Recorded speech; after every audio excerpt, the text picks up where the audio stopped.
The 7 wonders of Jackson County. Now, don't be fooled by that number 7, because there are more wonders in Jackson County than that. So it's my pleasure to introduce you to our speaker, the Honorable Judge John, just call me Your Honor, Graham. You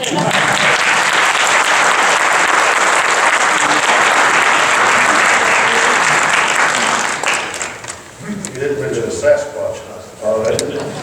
Good afternoon, ladies and gentlemen. Welcome to the quarterly meeting and 40th anniversary of the Jackson County Historical Association. Yeah, that's worth a round of applause. A great accomplishment. Thank you all for coming. Thank you to the Scottsboro City Board of Education and our new superintendent, Dr. Spivey. Where are you, Dr. Spivey? Stand up and take a bow. Thank you for letting us use this time facility. Our association enjoys meeting in historic venues such as this one. I'm John Gray. I'm from the head of McMahon's Cove, right there, Stevenson, Alabama, the grandest place on the face of God's good earth, in my humble opinion. And most days, it's my privilege to serve you as one of your circuit judges. But today, I'm just John Graham, someone who loves Jackson County. Judge Graham's in the courthouse. Y'all go see him over there. So, a disclaimer or two.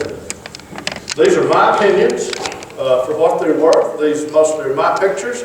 There's a lot of pictures in there that I took. There's a lot of pictures in there of my family and so forth. But you know what? It's my slideshow, so I can put them in there if I want to. Amen. It's the 7 wonders of Jackson County, which is a pretty restricting 7 categories. And it may not be logical or commonsensical, but it's my logic and my common sense. So, and if it's boring, you're welcome to go on out there and have birthday cake at any time. It'll probably take a little while to get through all this good stuff, but we'll get through it together. And so far, everyone who's seen it has enjoyed it and appreciated it and left, I think, with a fuller and better understanding of our history and our culture as Jackson Countyans. And I hope we all do that today as well. In the beginning, ladies and gentlemen, God created the heavens and the earth. And the earth was formless and void, and darkness was on the surface of the deep. And the Spirit of God hovered over the waters. And God said, "Let there be light." And there created a light-filled and beautiful place called Alabama, among others. And the Lord needed a jewel to go into Alabama's crown. And He set at the very top of it a place called Jackson County. And He saw that it was good. The fairest of all the jewels. And God gave Alabama a royal diadem made of diamonds and rubies and emeralds called the Tennessee River to crown its forehead. And He gave us this green and goodly place at the foot of the Appalachian Mountains. He gave it to us, His people, to tend and to keep and to love and to call home. As you know, ours is the 3rd largest county in the state after Tuscaloosa and Baldwin, and I humbly suggest to you that Tuscaloosa is full of elephants. No use to anyone. And Baldwin is nothing but Mobile Bay. So we're the biggest and the bestest. We have 53,000 of our fellow Jackson Countyans. We have 1,100 square miles of land and 48 square miles of water. Mostly the mighty Tennessee River. Our first seat of justice, a thing near and dear to my heart, that it should be to yours too, was at Salter Cave. And then Bellefonte was the county seat from 1821 to 1859, and Stevenson was designated to be the next county seat until the rapscallions of Scottsboro brazenly stole it right out from under us, and we Stevensonians are still mad about it. I would put our anger in stronger terms, but Gary Morgan will put it on the internet. We're trying to steal it back. Look at the map showing the Cherokee Indian lands over here. Just terra incognita. That's 1820s map of our county. Jackson County has 22 places listed on the Alabama Register of Landmarks and Heritage and 12 places and districts on the National Register of Historic Places. This, ladies and gentlemen, is our beloved and dear old High Jackson, and it ain't just unplanned baggage. A round of applause would be appreciated at this time.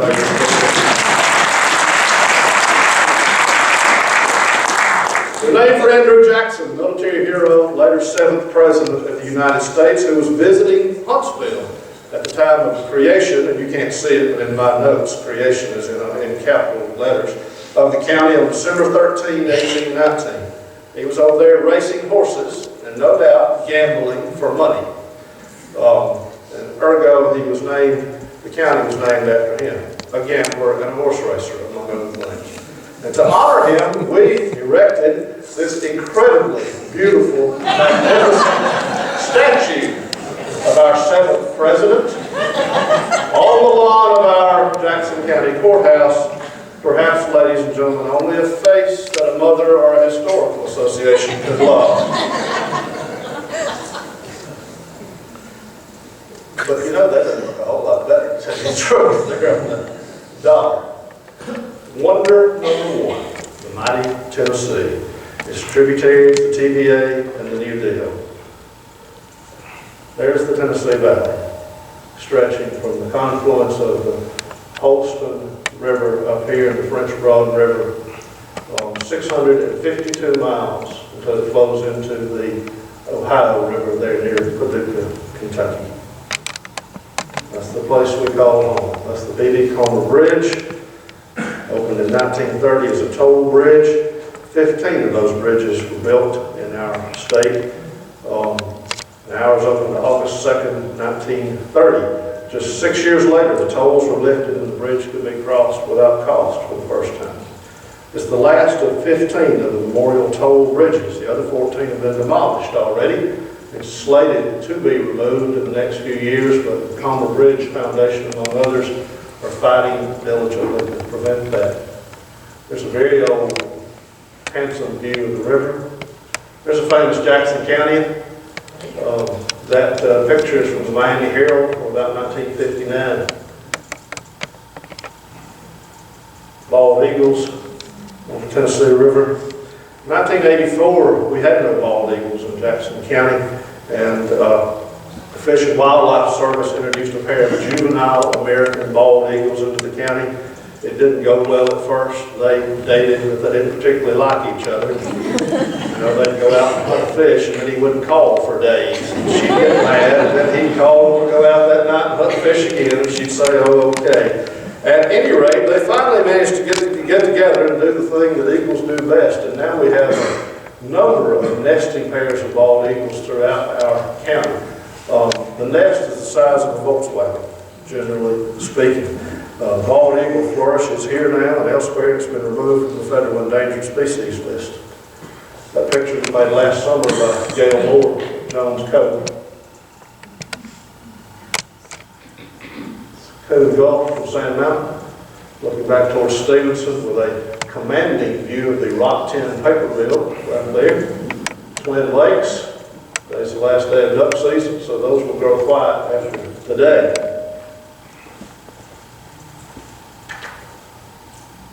The newest public park in the county, up at Section, beautiful view. John Snodgrass Bridge in Stevenson with a barge going under it. Snowy egret. Osprey atop the Comer Bridge in Scottsboro.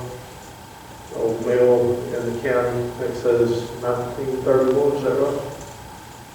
Another view of the Comer Bridge before the Bob Jones Bridge was constructed. From up around Section, you can see the bridge there in the middle. H.H. Betts painting the Tennessee River in Section in the 1940s. And see the Comer Bridge there. These portraits of George Washington here and Robert E. Lee here, also painted by Betts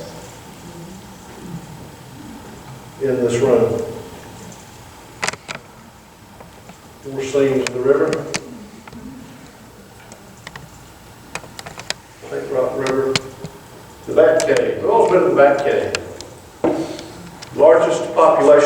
bats in the eastern United States. Jackson County has more caves than any county in the United States. Soda Cave used to be called Blowing Wind Cave. 264 acres of refuge. 400,000 gray bats boil out of there every day. And other rare and unique species are in there as well. That is Redmond, Graham, right there. Stand up, son, take a bow.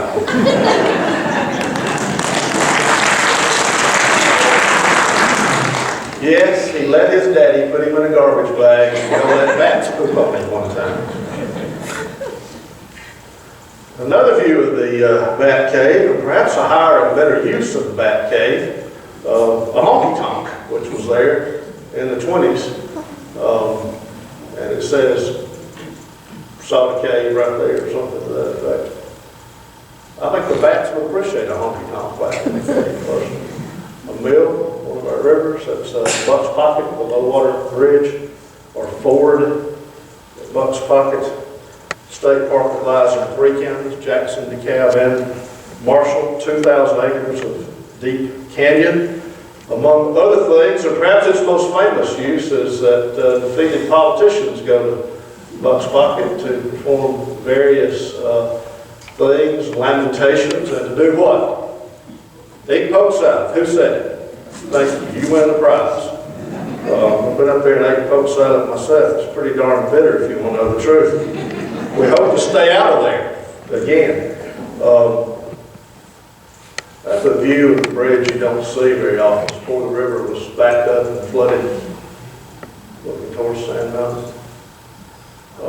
That's when they ended the tolls on the bridge in '36. Anybody know who those two are? I've been told that they are B.B. Comer's children, but I can't confirm that. But I have no reason to doubt it. Another view of the river.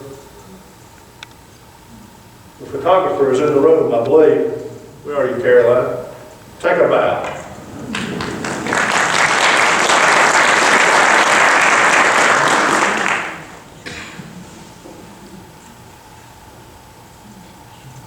It's a little overcrowded to me. What do you know?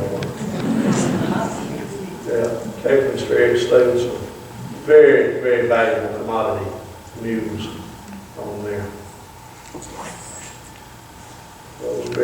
Look at this. Not up to county highway engineer standards, I don't think. Beautiful Paint Rock River. Now this is the Graham Farm and Nature Center, which is a new entity owned by the Alabama Cooperative Extension Service.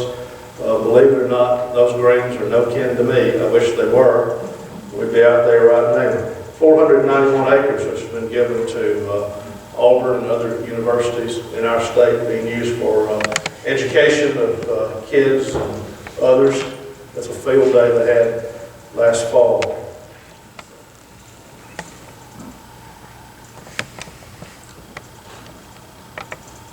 A modern view of Gunnersville Dam, Lock, Goose Pond, perhaps the crown jewel of Scottsboro picture. Another shot of Buck's Pocket from up top looking down. More valuable commodities ferried across the river. It's the Bridgeport Ferry. History does not record the dog's name, unfortunately. But looks like W.W. Phillips on the boat there. And that may be 50 cents, I'm not sure, or 5 cents. Anybody ever heard of the TVA? What about Jason Isbell, singer, songwriter? Blake's the only one in the room that knows Isbell. Okay. Jason Isbell sings as a North Alabama singer and songwriter who's gained some popularity among the weirdos such as myself and Blake over here. But he sings a great song. I've got just a little clip for you here. But I thank God for the TVA.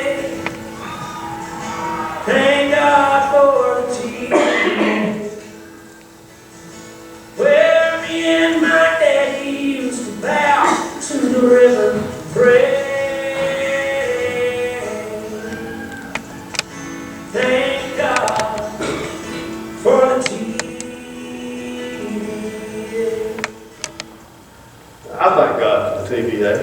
Franklin Roosevelt, among other things. If we didn't have rural electrification, we'd still be living in the Stone Age in Jackson County, I'm afraid. Urban, like he thanked God for the TVA, he couldn't have sold those Pt1 machines, not for the TVA. Witters Creek, the smokestack's 1,001 feet tall. When it was built, it was the tallest man-made object in Alabama. And among other good uses it has is the United States Air Force and the National Guard use it as a target now for bombing runs. Every now and then it looks like they're coming in the window of our den in Holland Stadium. Some scenes from up at Skyline. I saw David Campbell come in. I got very nervous. I don't have stage fright in my old age much anymore, but David is the Skyline Farms guru, and I'm sure every word I say will be wrong. I mean, as nervous as a cat, a long-tailed cat in a room full of rocking chairs all of a sudden. But founded on Cumberland Mountain, 1934. A socio-economic experiment. Well, it's just socialism is all it was. It probably even communism, if you want to know the truth. More of those liberal, socialist, Democrat, FDR projects. Thank God for the TVA. To employ farmers, rural citizens devastated by the Great Depression. One of 43 such projects attempted in various economically depressed parts of the United States. But it was the largest in terms of development, expense, and national publicity. During the mid-30s, the federal government purchased 13,000 acres of land in Jackson County, where it hoped to create a cooperative, there's that word again, socialist, planned community. The communal center featured buildings that included a school, commissary, warehouse, manager's office. The land was divided into 181 farms, 40 to 60 acres apiece, and they sold them for $1,500 each. Now listen, this is going to turn your stomachs. They cooperated together and owned a store, a marketing association, Bahar's, a prepaid health care program. And a Dr. Bradford, prepaid veterinary medicine association, all subsidized by the Communist Socialist federal government. Thank God. But it didn't work. Of course it didn't work. In 1944, it started selling it off, piece by piece. That is the school, and that's the store, that's the manager's office. The Skyline Farms Heritage Association has acquired the store, and have developed it into a museum. And you ought to go up there. They are doing a beautiful job with their museum and the renovations, and they're doing it without a whole lot of money. And then the association just recently acquired the manager's house, which is directly across the road from the store, and they're going to expand the museum over there as well.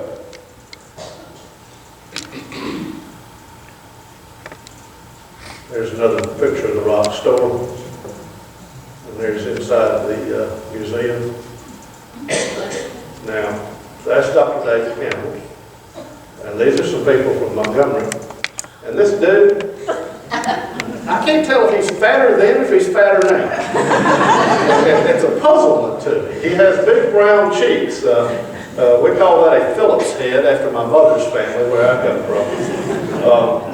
These are the folks who in 1998 sued your Jackson County Board of Education to prevent the Skyline School from being torn down. The smartest thing their lawyer did was go to the judge's house on Saturday morning. I'm not going to tell you who the judge was, but he's about 3 doors from here, and he's sitting back here at the back of the room. And said, "Judge, if I were to file for a restraining order, reckon what would happen?" He said, "Give me the order, I'll sign it." You know, lackeys are here. What's a smart lawyer? Smart lawyer knows the law, and a good lawyer knows the judge, or something like that. Is that right? I didn't get it exactly right, Gary. You can straighten me out back there. But together, we saved the Skyline School from being destroyed. And I don't mind saying to you all, and I don't mind saying to Gary Morgan's YouTube audience, that I count it as one of the greatest accomplishments of my professional career. to have stood with those folks in their time of need. This is a picture of the skyline back in the day. Look at their chairs. Studying hard, obviously. Look at the men's and women's room over here. There's another one. And this is just the greatest picture. You know, there's a number of services like the AP and so forth, National Archives send out pictures of the day on email. This was the picture of the day last fall or summer they sent out. But we got Red Riding Hood and the Wolf over here. We got FDR over here, thank God for TVA. We got penmanship going on. We have Old Glory up here, and we have a heater made out of a 55-gallon drum and some pipe going through the ceiling. And we gathered in close. Wonder why we're gathered in close? It's cold, of course. We've got more of those fine chairs right there. That might be, what do you think that is? Maybe milk or something on top?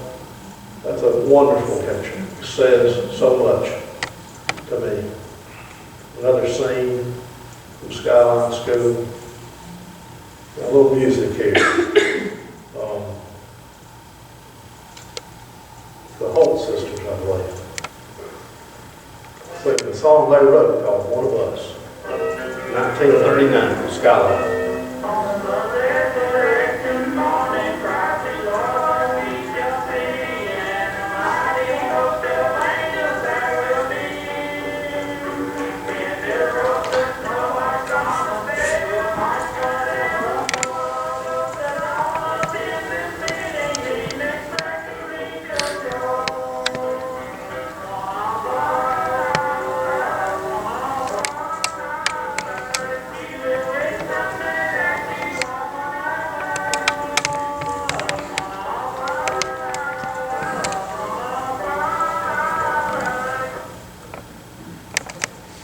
Skyline went to the White House at the invitation of Mrs. Roosevelt, and the dance troupe, the band went. In 1938, Alan Lomax, a famous gatherer of folk songs, recorded the group at the Smithsonian Institution. Thanks to David Campbell's research, we have copies of those here. Dr. Campbell's good enough to get me a copy of it, and then next year, someone from the project came to Skyline and recorded more music, including the Holt sisters singing that we've just heard. Y'all may not think much of it, but it just excites me to no end that we can listen to that music from so long ago. That's our music from right here. It's recorded. But you can see they had a little festival out there on the south lawn of the White House. And here they are, the band performing. This is another shot with, that's Mrs. Roosevelt right there in the hat that looks like a spaceship has landed on her head, watching the group perform. And a little clip of music. This is Skyline's Salty Dog, I believe.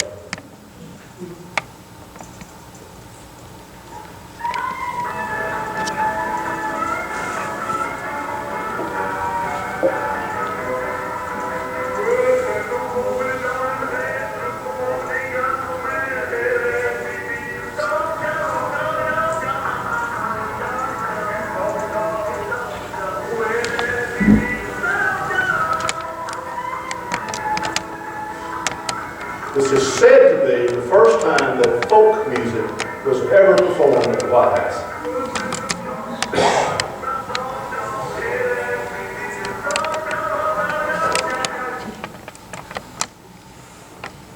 A handsome lady.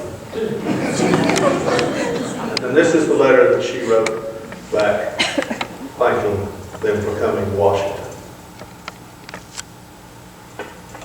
And I'm on the board of the Skyline Farms Heritage Association in the interest of full disclosure.